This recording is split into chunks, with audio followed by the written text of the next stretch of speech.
aan Congress joogo waddanka Soomaaliya biyaheeda dad kaleeta iyo badeeda dad kale ma qaadanayaan. Democratic Congresswoman Ilhan Omar is sticking with her Somalia First message despite calls for an ethics investigation. Her Republican colleague from Minnesota, Tom Emmer, also said her Pledge of Allegiance to Somalia is a direct violation of her oath to office and grounds for her resignation. Omar says the English interpretations of her remarks are off base.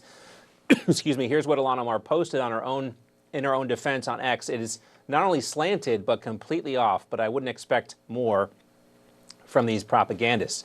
Congresswoman Rashida Tlaib, another squad member, and Cori Bush, also part of the squad, were also the only two members of the House to vote against a new anti-Hamas bill. The legislation bars all Hamas members and anyone involved in the October 7th terror attack on Israel from ever entering the U.S., even if they are seeking asylum. Seems like a common sense resolution, but Tlaib denounced it as another GOP messaging bill being used to incite anti-Arab, anti-Palestinian, and anti-Muslim hatred that makes communities like hers feel unsafe.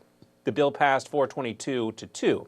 Now, Bush, who is facing investigations by the Justice Department, the Federal Elections Commission, and the House Ethics Committee into the alleged misuse of campaign funds for personal security, she says Republicans have, quote, zero credibility on these issues. Let's welcome back our panel to talk more about this. Melanie and Daniel are still here with us. Melanie, first to you.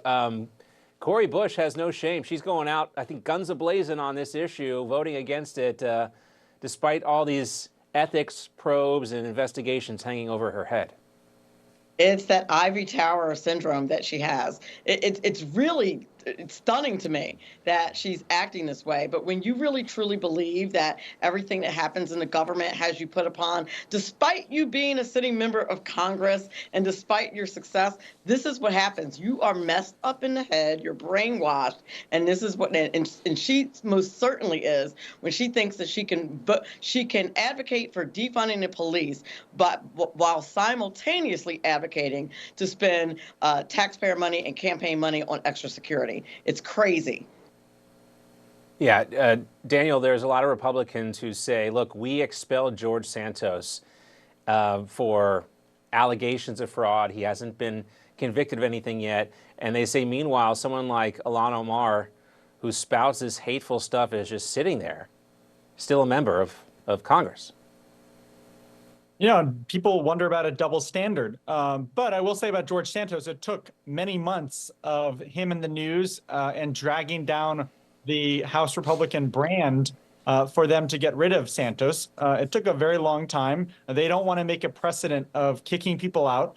And so we also, we do have free speech in this country where, no matter how hateful the rhetoric is, it's supposed to be on voters to make their decision about who they want representing them.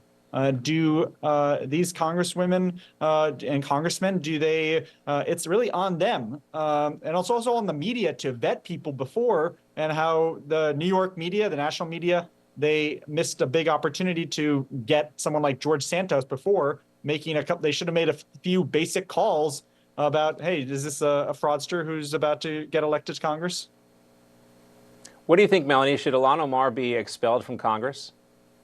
She certainly should. When she says that she has allegiance to Somalia and basically mean you can't have allegiance to two different countries. If she has allegiance to Somalia, then she absolutely should be expelled. She gives zero indication whatsoever that she has any loyalty to the United States. In fact, every indication says that she hates the United States. So why should she be a sitting member of Congress? Yeah, just to be clear, I don't speak Somali. I can't, personally translate what she is saying here. So you have to go kind of based on what others are saying about people who do speak the language and what Ilhan Omar is saying in her own defense. So we'll leave it at that for now, but I do not think the pressure on her or these calls for her expulsion are going away anytime soon. Melanie, great to see you again. Daniel, thanks for being with us as well. We'll see you guys again real soon.